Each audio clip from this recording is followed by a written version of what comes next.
Commander Deho stared at the old files on his screen. The blue light made his tired eyes hurt, but he kept reading. These files were over 1,000 years old. They told the story of a species called humans who used to live in a place called the Sol system. The humans were gone now. Everyone knew that. Their entire solar system had collapsed into nothing. It happened so fast that no one could help them. One day they were there, sending messages across space. The next day there was only empty darkness where their sun used to shine. Deho rubbed his forehead. He had bigger problems than old stories. The galaxy was in danger.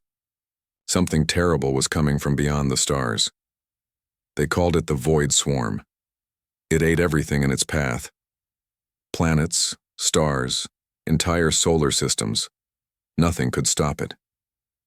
The Federation had tried everything.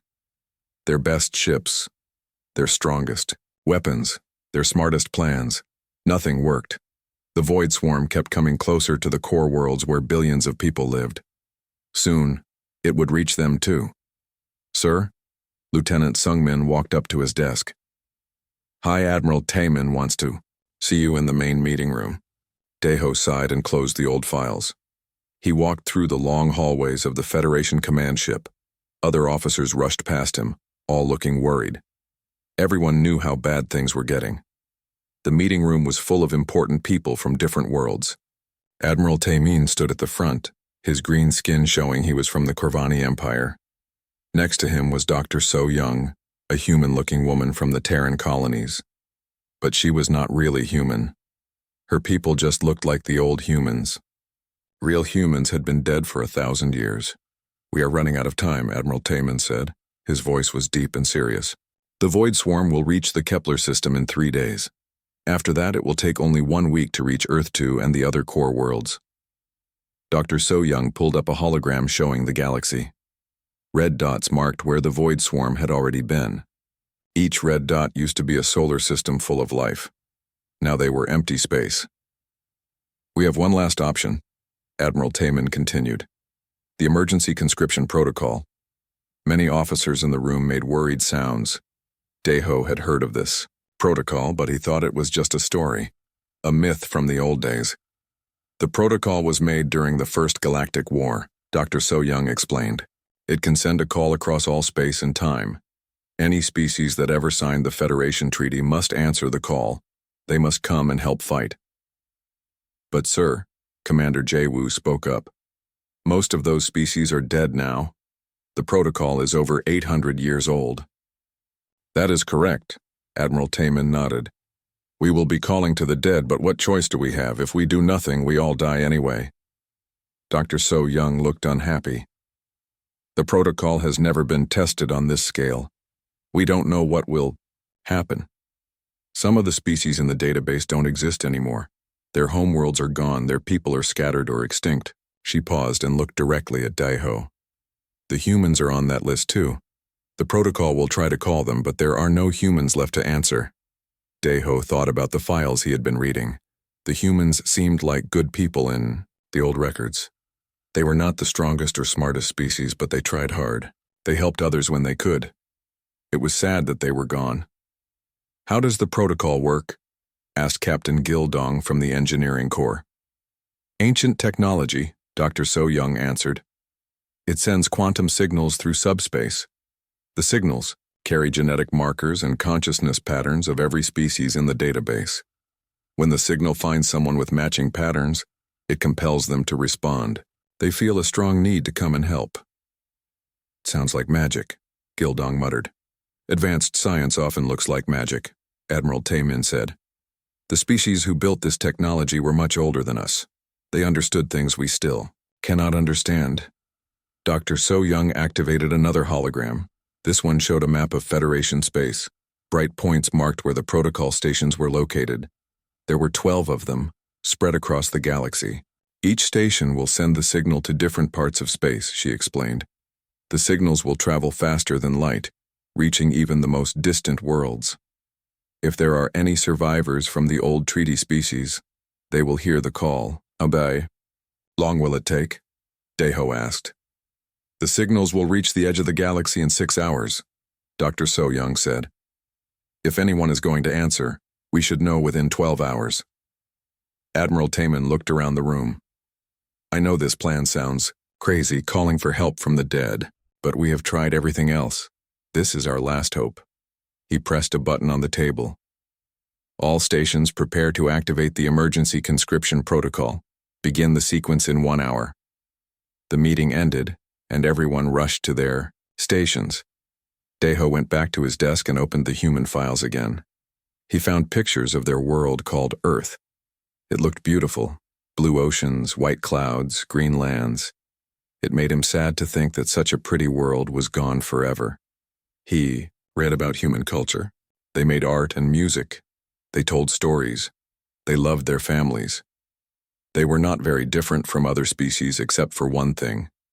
Humans never gave up. Even when things looked impossible, they kept trying. I wish you were still here, Deho whispered to the old pictures. We could use people who never give up. An hour later, alarms rang throughout the ship. The protocol was starting. Deho could feel a strange vibration through the floor. The ship's power systems were working harder than normal. On his screen, he watched as the 12 stations across the galaxy lit up with bright energy. They sent invisible signals out into the darkness of space. The signals carried the desperate plea of a dying galaxy. Help us. Please come and help us. Dr. So Young's voice came over the ship's communication. System. Protocol activation successful. Signals have been transmitted. Now we wait. Deho looked at the human files one more time. In 12 hours they would know if anyone had heard their call. He hoped that somewhere in the galaxy, someone was listening. Someone who could save them all. The ship continued flying through space, waiting for an answer that might never come. Captain Jae-woo was drinking his morning coffee when the universe broke. He was on the bridge of his patrol ship, watching Kepler Station in the distance. The station was one of 12 that had sent the emergency signals into space. For 10 hours, nothing had happened. No responses, no signs of life from the old treaty species. Everyone was starting to lose hope. Then the station exploded. Not exploded like a bomb. Exploded like reality itself was tearing apart. Bright lights flashed in colors that hurt to look at. Space around the station started to bend and twist in ways that made no sense. Report!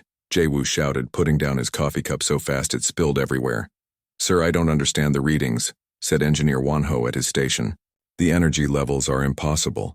The station is pulling power from somewhere that doesn't exist. Lieutenant Nam Jin at the communication desk was hitting buttons frantically. Captain, something is coming through. Something big. Jae-woo looked at the main screen. Space near the station was opening up like a flower made of stars. Through the opening he could see nothing. Just darkness that seemed deeper than space itself. Then shapes started coming through. They were ships, but unlike any ships Jae-woo had ever seen. They moved like living things, flowing through space. Instead of flying, their hulls were smooth and curved, seeming to bend light around them. No exhaust trails, no energy signatures his sensors could understand. How many? Jae-woo asked. Won-ho's hands were shaking as he read his instruments. I count 50. No, 100. Captain, they keep coming. I've never seen anything like this. The ships were beautiful and terrifying at the same time. They ranged in size from small fighters to massive vessels that dwarfed Federation battleships. But they all shared the same impossible design, like someone had asked what a ship would look like if it didn't have to follow the laws of physics. Nam Jin suddenly sat up straight. Sir, incoming transmission. It's in perfect galactic standard. Put it through, Jae-woo ordered. A woman's voice filled the bridge. She sounded calm and confident, like this was just another normal day. This is Admiral Bo-Ram of the Human Stellar Navy. We received your conscription signal. Deploying defense fleet to assist against confirmed extragalactic threat. The bridge went completely silent. Jae-woo felt like his brain had stopped working. Did she say human? Play it again, he whispered. Nam Jin played the message again. Same voice, same impossible words. That's not possible, Won-ho said. Humans have been extinct for 1,000 years, everyone knows that. But the ships were real. They floated in space like metal dreams, their strange hulls reflecting starlight in patterns that seemed to move and change. More ships kept coming, through the tear in space. Soon there were hundreds of them. "Captain," Namjin called out, "Admiral Boram is requesting permission to come aboard." Jaewoo's mouth felt dry. He was just a patrol captain. He wasn't prepared for this. "Send a message to Federation Command. Tell them the humans are here." An hour later, Jaewoo stood in his ship's docking bay. He had never been so nervous in his life. Kao. Admiral Tae Min was flying over from the command ship. Dr. So Young was coming too. They wanted to see the impossible humans with their own eyes. The airlock opened with a soft hiss. A woman walked through, followed by 2 other people. They looked completely human, just like the old pictures in the history files. But something was different about them. They moved with a confidence that seemed too big for their bodies. Their eyes held knowledge that looked ancient and young at the same time. "I am Admiral Boram," the woman said. She was shorter than Jaewoo expected, with kind eyes and gray hair. She looked like someone's grandmother, not the commander of an impossible fleet. "Captain Jaewoo," he managed to say. We thought you were all dead." Admiral Boram smiled sadly. "We understand the confusion. We have been away for a long time." Behind her, the other 2 humans were looking around the docking bay with interest. One of them, a man with young features but old eyes, pulled out a small device and pointed it at the walls. "Interesting," he said to his companion. "Still using quantum steel alloys. Very traditional." Dr. So Young arrived with a team of scientists. She rushed up to Admiral Boram with a scanner in her hands, but stopped when the Admiral raised her hand. "Please," Admiral Boram said gently. "Your instruments will not work properly on us. We have changed since you last saw our kind." "Changed how?" Dr. So Young asked. Her voice was shaking. Admiral Boram exchanged glances with her companions. "Perhaps we should explain on your command ship. This conversation requires privacy." High Admiral Taemin arrived an hour later, bringing the most important Federation leaders he could gather quickly. They all crowded into the main conference room, staring at the 3 humans like they were ghosts. "The first question everyone wants to ask," Admiral Boram began, "is how we survived the Sol event. The answer is simple: we caused it." The room erupted in confused voices. Admiral Taemin held up his hand for quiet. "You destroyed your own solar system?" he asked. "Not destroyed," said the young-looking human. "Transformed. My name is Major Soo-jin. I am a dimensional engineer. What you saw as the collapse of our solar system was actually its translation into folded space." Dr. So Young leaned forward. "Folded space is theoretical. No one has ever achieved stable dimensional translation on that scale." Major Soo-jin smiled. "No one else has ever needed to." Admiral Boram took over the explanation. 1,000 years ago we realized we were behind. Other species had millions of years to develop. We were new, weak, limited by conventional physics. So we decided to stop playing by the same rules. "What do you mean?" asked Commander Daeho. "We moved our entire civilization into a parallel dimension," Admiral Boram said. "A place where time moves differently, where the laws of physics can be adjusted. We spent 1,000 years learning things that most species consider impossible." The 3rd human, who had been quiet until now, spoke up. "I am Dr. Hyun Woo, theoretical physicist. In your dimension, energy and matter are fixed. In ours, they are suggestions. In your space, distance and time are absolute. In ours, they are tools." Admiral Taemin was trying to understand. "But why hide? Why let us think you were dead?" Admiral Boram's expression became serious. "Because we were not ready to be gods, and you were not ready to meet them." She gestured toward the window where her impossible ships waited in space. "We have been watching, Admiral. Every war, every crisis, every moment when the galaxy faced extinction. We have intervened when necessary, but always from the shadows." "The Void Swarm," Dr. So Young said suddenly. "You know about it. We have been tracking it for 50 years, Admiral Boram confirmed. It has consumed 17 galaxies. This is why we revealed ourselves. Some threats are too large to handle quietly. Jae-woo felt overwhelmed. How many of you are there? Enough, Major Soo-jin answered. Our population has grown in ways that normal space could not support. We exist across multiple dimensional layers now. Admiral Taemin looked out at the human fleet. Those ships use principles your science has not discovered yet, Dr. Hyunwoo finished. They fold space around themselves, exist in multiple dimensions simultaneously, and draw power from the quantum vacuum itself. Admiral Boram stood up. The Void Swarm will be here in 2 days.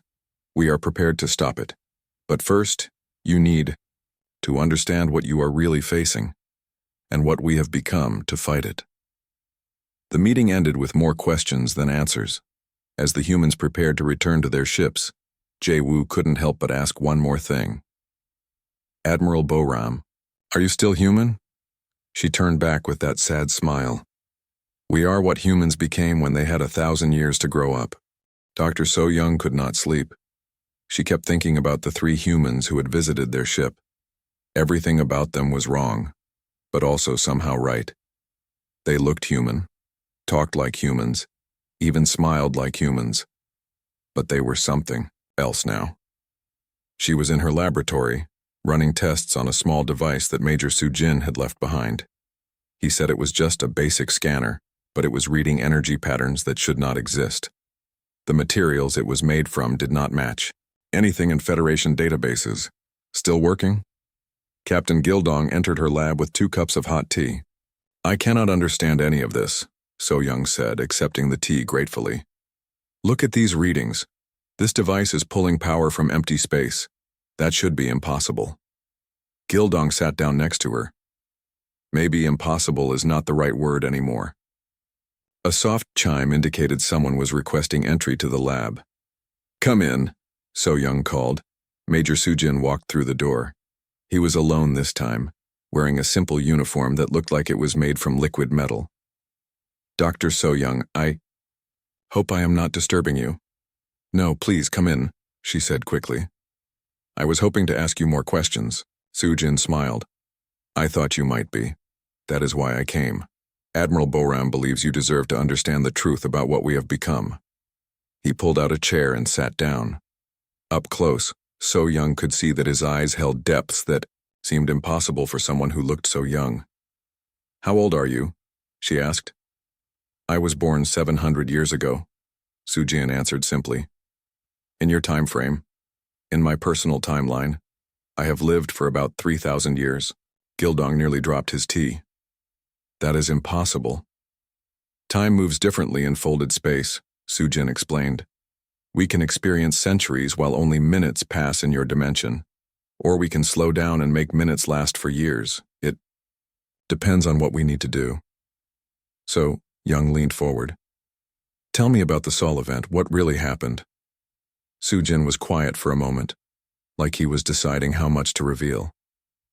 We were afraid, he said finally. Not of dying, of staying small, he gestured around the lab. Your species, all the Federation species, you think in terms of planets and solar systems. You fight over resources, territory, trade routes. You are still thinking like children arguing over toys. We needed those things too, Gildong protested. Yes, you did, Soo-jin agreed. But we realized that there was another way. Instead of competing for what exists, we learned to create what we needed. Instead of fighting over space, we made our own space. So Young tried to understand. You created a parallel dimension? Not created, accessed. The universe has many layers, Dr. So-young. Most species only see one layer, the one you call normal space. But there are others, dimensions where different rules apply. Soo-jin held up his hand. So-young watched in amazement, as his fingers seemed to fade in and out of existence. I am existing in multiple dimensions right now. Part of me is here with you. Part of me is on my ship. Part of me is in a meeting on the other side of the galaxy. How is that possible? Gildong whispered. When you stop thinking of yourself, As a single body in a single place, many things become possible, Sujin said. We learn to spread our consciousness across dimensional barriers. One human can be in many places at once. Many humans can share the same space without conflict. So Young felt overwhelmed. But you still look human. Because we choose to, Sujin said. This is not our only form. But when we interact with other species, we take shapes you can understand. It makes conversation easier. The lab door opened. Again, Admiral Boram entered, followed by Dr. Hyun-woo. I hope Major Sujin is not confusing you too much, Admiral Boram said with a gentle smile. He is explaining how you changed, So Young said. But I still do not understand why you hid from us. Admiral Boram sat down across from her. Because we were not ready to be responsible for the galaxy. When we first achieved dimensional translation, we were still thinking like the humans you remember. We wanted to use our new abilities to become the strongest species, to rule over others. What changed your minds? Gildong asked. Time, Dr. Hyun-woo answered. When you have centuries to think about power, you start to understand what it really means. We realized that ruling over others would make us into something we did not want to become. Admiral Boram nodded. So we chose a different path. We became guardians instead of rulers. We watch over the galaxy, but we do not interfere unless the threat is too large for others to handle. The Void Swarm, So Young said, is one of many threats we have dealt with, Admiral Boram confirmed. There are things in the universe that want to destroy all life. Things that see consciousness itself as an enemy. We have been fighting them for centuries. Sujin leaned back in his chair.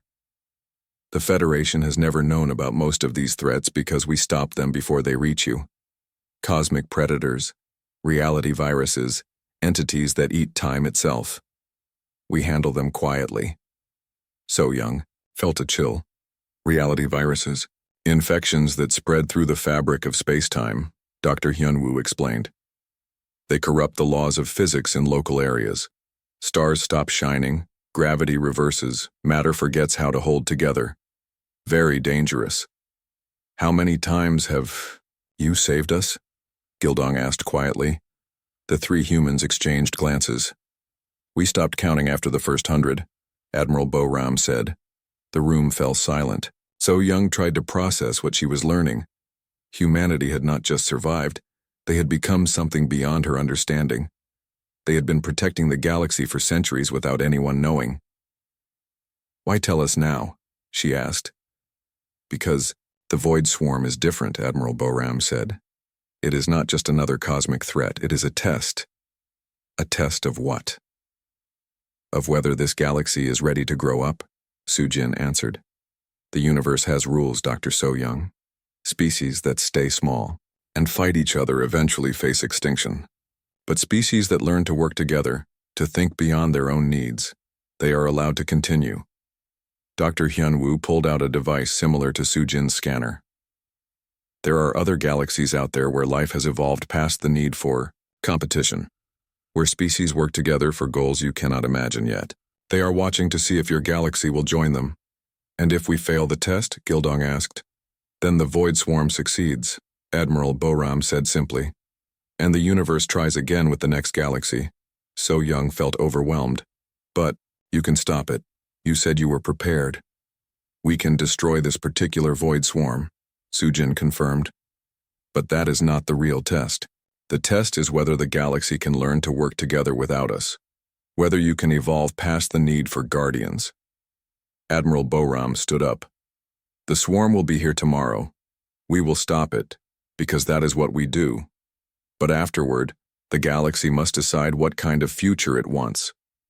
She looked directly at So Young. We are offering to teach what we have learned, not just our technology but our way of thinking, but the choice must be made freely, and it cannot be undone. What do you mean? So Young asked. Species that accept. Our guidance do not remain the same, Dr. Hyun-woo said. They evolve into something new, something that can exist in multiple dimensions. Think beyond individual needs, work for goals that span thousands of years. Would we still be ourselves? Gildong wondered. Sujin smiled. You would be what your species becomes when it grows. Up just like we are what humans became. Admiral Boram moved toward the door. Think about it, Dr. So-Young. Tomorrow, after we deal with the swarm, the galaxy will have a choice to make.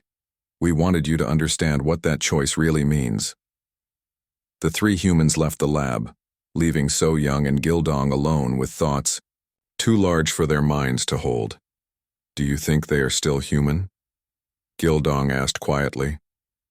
So-Young looked at the impossible scanner still running tests on her desk. I think they are what humans were always meant to become. The question is, what are we meant to become? Commander Deho had seen many battles in his 30 years of service. He had fought pirates, rebels, and alien raiders. He thought he understood war, but nothing had prepared him for what was coming. The void swarm filled the edge of his sensors, like a dark ocean. It was not made of ships or weapons that he could understand. It was made of nothing, empty space that ate everything it touched. Stars went dark when it passed. Planets crumbled into dust.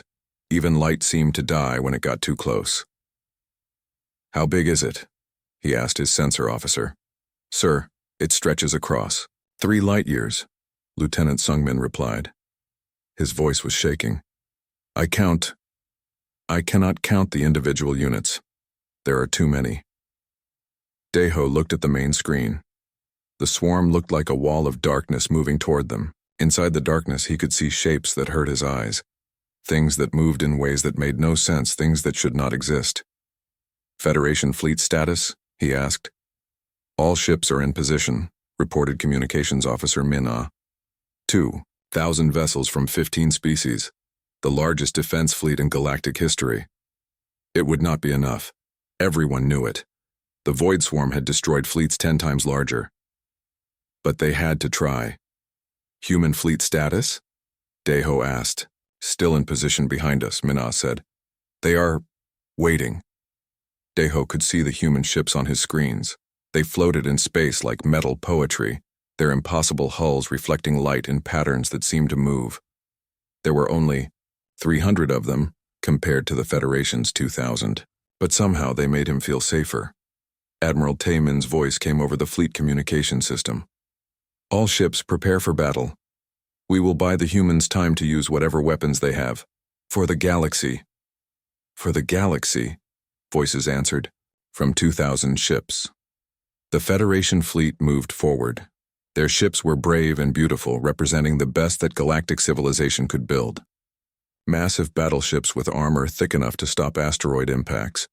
Fast destroyers that could dance between enemy fire. Carriers filled with fighter craft. The Void Swarm kept coming.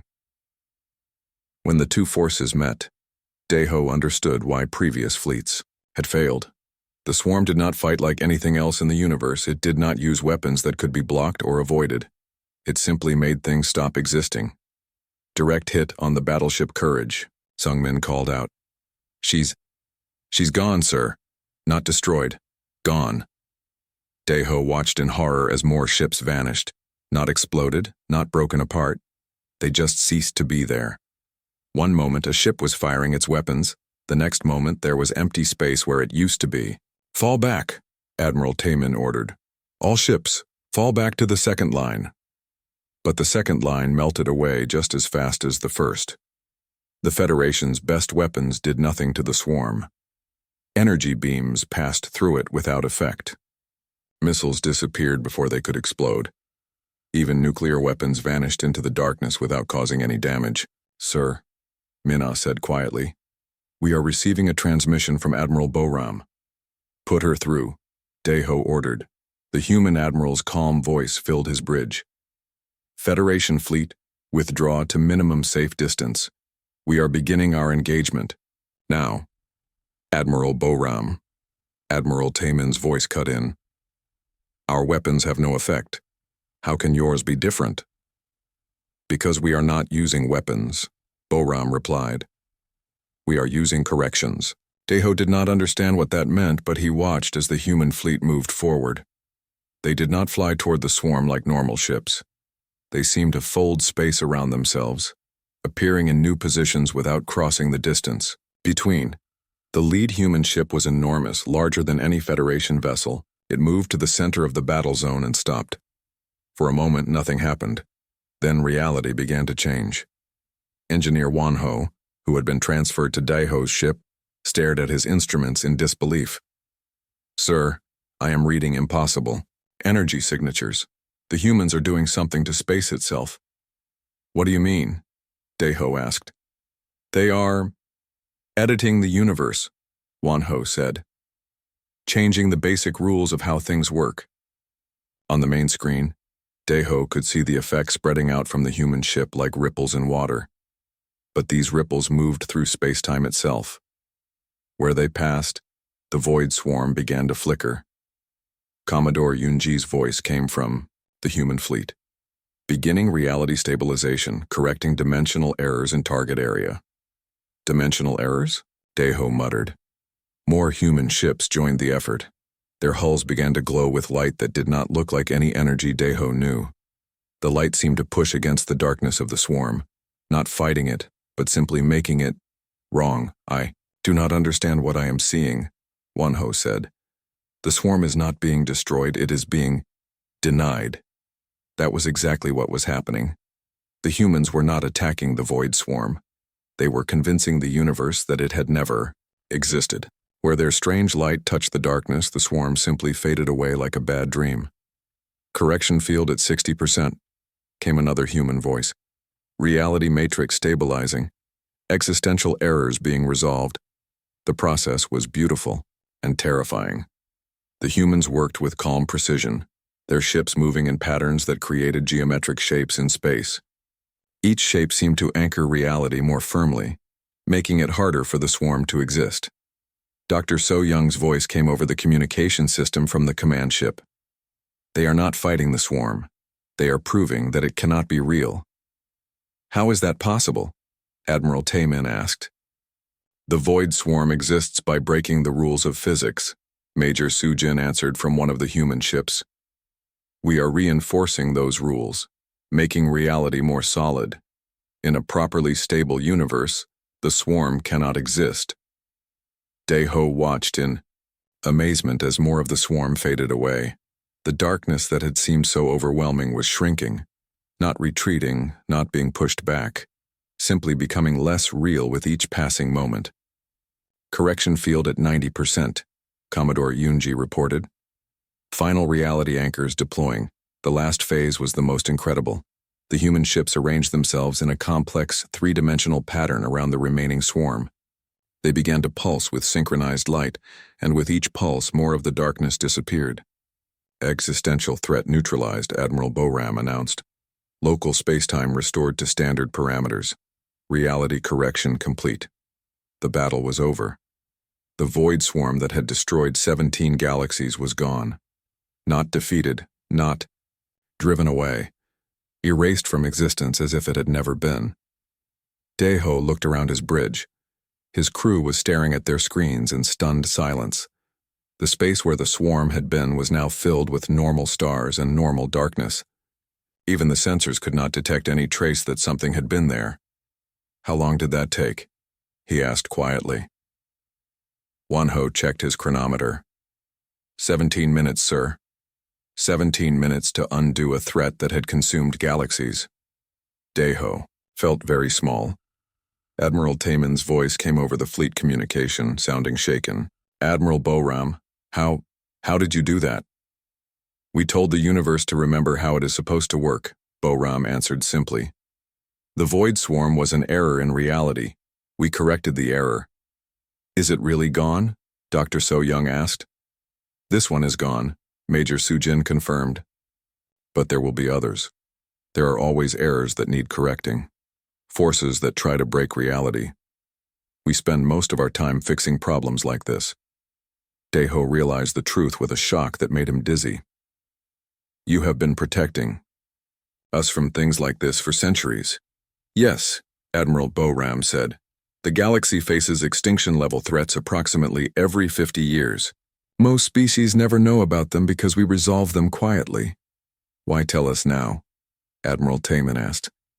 "Because," Dr. Hyunwoo's voice joined the conversation. This galaxy is ready to learn that the universe is much stranger and more dangerous than you thought, and much more wonderful than you imagined. The human fleet began to move away from the battle zone, their ships folding space around themselves. But Admiral Boram's voice remained clear on the communication channels. The threat is gone, but the choice remains. Your galaxy can continue as it always has, with us watching from the shadows, or it can learn to see the universe as it really is. The decision is yours. As the human ships disappeared into folded space, Daeho looked out at the stars. They looked the same as always, but now he knew they were part of something much larger and stranger than he had ever imagined. The war was over before it had really begun, but somehow Daeho felt like everything was just starting. 3 days after the Void Swarm disappeared, the galaxy was still trying to understand what had happened. News traveled fast through subspace channels, but the story seemed too impossible to believe. The extinct humans had returned and saved everyone in 17 minutes using technology that treated physics like a suggestion. Dr. So-Young sat in her laboratory, staring at readings that still made no sense. The space where the swarm had been was completely normal now. Too normal. It was like someone had taken an eraser to reality and cleaned up all the mistakes. Captain Jaewoo found her there looking tired and confused. "The Federation Council wants to meet with the humans again," he said. "They are demanding explanations." "What is there to explain?" So-Young asked. "We are children playing with toys and we just met the adults." Before Jaewoo could answer, Admiral Boram appeared in the laboratory. Not walked in through the door, appeared. One moment the space was empty, the next moment she was standing there as if she had always been there. "Dr. So-Young, Captain Jaewoo," she said with her gentle smile. "I hope you do not mind the intrusion. I wanted to speak with you privately, before the official meeting." Jaewoo was getting used to impossible things, but he still jumped a little. "How did you do that?" "Folded space," Boram explained. "I stepped from my ship to your laboratory. Distance is just another limitation. We learned to work around." She looked at So-Young's instruments. "Still trying to understand our technology?" "I am trying to understand what you really are," So-Young replied. "Are you still human?" Boram considered the question seriously. "We are what humans became when they had time to grow. Like a caterpillar becomes a butterfly, but the butterfly still remembers being a caterpillar." Major Sujin appeared next to Admiral Boram, materializing just as casually. "The Federation Council is ready for us," he reported. "And they are angry," Dr. Hyunwoo added, appearing on the other side of the room. Admiral Boram sighed. "They want to know why we did not help them before, why we let them struggle and suffer when we could have made everything easy." "Why did you?" Jaewoo asked. "Because making things easy is not the same as making them better," Sujin answered. "If we had revealed ourselves 1,000 years ago, the galaxy would have become dependent on us. Species would have stopped trying to grow, stopped pushing their limits. They would have become pets instead of partners." "But people died," So-Young protested. "Wars happened, entire civilizations fell." "Yes," Admiral Boram said sadly. "And we grieved for every loss. But we learned something important during our 1,000 years of growth. A species that never faces challenges, never learns to overcome them. A civilization that never struggles, never develops wisdom." Dr. Hyunwoo pulled out one of his impossible devices. "Would you like to see what happens to species that are given advanced technology too early?" Before anyone could answer, the device projected a hologram in the air. It showed a beautiful planet covered with gleaming cities. The people looked happy and peaceful, surrounded by amazing technology. "This is the Corvani homeworld, 200 years from now," Hyunwoo said, "if we had given them our knowledge without letting them earn it first." The hologram changed. The cities were still there, but the people looked different. They moved slowly, with vacant expressions. They were surrounded by machines that did everything for them. "They stopped thinking," Sujin explained. "When everything is provided, there is no reason to learn, no reason to grow. They became completely dependent on our technology." When we tried to encourage them to develop their own capabilities, they could not understand why they should bother. The hologram disappeared. That is why we wait, Admiral Boram said. Each species must earn the right to transcend their limitations. They must prove they can handle the responsibility that comes with real power. What about now? Jay Wu asked. Has the galaxy earned that right? Some species have, Admiral Boram replied. Others have not. That is why we are offering a choice instead of imposing a solution. Commander Deho entered the laboratory, looking flustered. Admiral Boram, the Council is demanding your immediate presence. They are not happy about being kept waiting. Of course they are not, Admiral Boram said with amusement. Politicians hate to be reminded that there are powers beyond their control. The group moved to the main conference room where representatives from dozens of species waited. Admiral Tamin looked stern and official. The Corvani delegates were clearly angry. Even the peaceful Centaurans seemed upset. Admiral Boram, Admiral Tamin began formally. The Federation Council demands to know why you concealed your existence from us. Because you were not ready to know, Boram replied simply. That was not your decision to make, shouted Ambassador Kilwan from the Corvani delegation. You had no right to let us suffer when you could have prevented it. Admiral Boram looked at him with something like pity. Ambassador, what do you think would have happened if we had revealed ourselves to your empire 500 years ago? We would have had peace, Kilwan declared. No more wars, no more struggles. You would have had stagnation, Major Sujin corrected. Your people would have stopped developing their own capabilities. They would have become completely dependent on ours. Dr. So-Young stood up. The humans are right, she said. I have been studying their technology for days. We could not have understood it 500 years ago. We can barely understand it now. The question, Admiral Boram said, is what happens next. We can return to our hidden dimension and continue watching over you from the shadows. You can go back to thinking you are alone in the universe, except now you know someone is looking out for you. Or, prompted Admiral Tamin, or you can choose to grow, Dr. Hyunwoo answered. We can teach you what we learned, but the process changes you. Species that accept our guidance become something new. What do you mean by something new? Asked. Dr. So-Young Sujin gestured around the room. Look at yourselves. You think in terms of individual species, separate planets, limited resources. You compete for territory and materials. You age and die in a few decades. What is wrong with that? Kilwan demanded. Nothing is wrong with it, Admiral Boram said gently. It is a stage of development, like childhood. But there are other stages. Dr. Hyunwoo activated another holographic display. This one showed species that looked familiar but somehow different. They moved with the same confidence the humans showed. Their cities stretched across multiple dimensions. Their ships bent space and time. These are species that chose to accept guidance, he explained. They learned to exist in multiple dimensions simultaneously.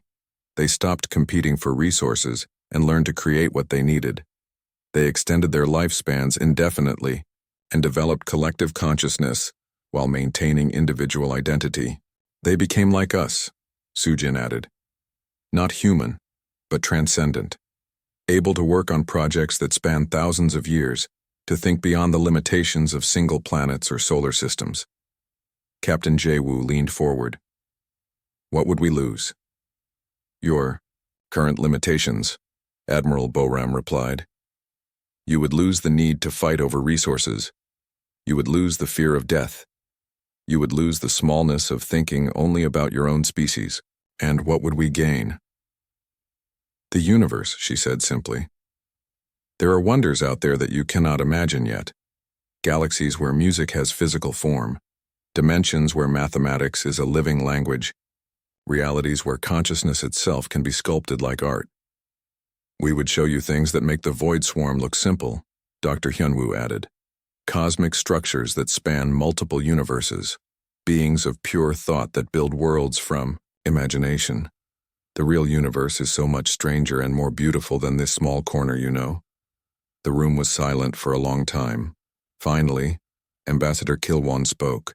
What if we say no? What if we want to stay as we are? Then you stay as you are, Admiral Boram said. We continue watching from the shadows. We protect you from threats you cannot handle. You live your lives in peace, never knowing what else is possible. And if we say yes, then everything changes, Sujin answered. Your species begin a transformation that will take centuries to complete. You will become something that your current selves cannot fully understand. There is no going back. Dr. So Young stood up again. Not everyone has to choose the same thing. Do they? Admiral Boram smiled. Very perceptive, Doctor. No, each species can make its own choice. Some will choose transcendence. Others will choose to remain as they are. Both choices are valid. How long do we have to decide? Admiral Taman asked. As long as you need, Admiral Boram replied. We have waited 1,000 years. We can wait longer. She began to fade, becoming translucent. We will be here when you are ready.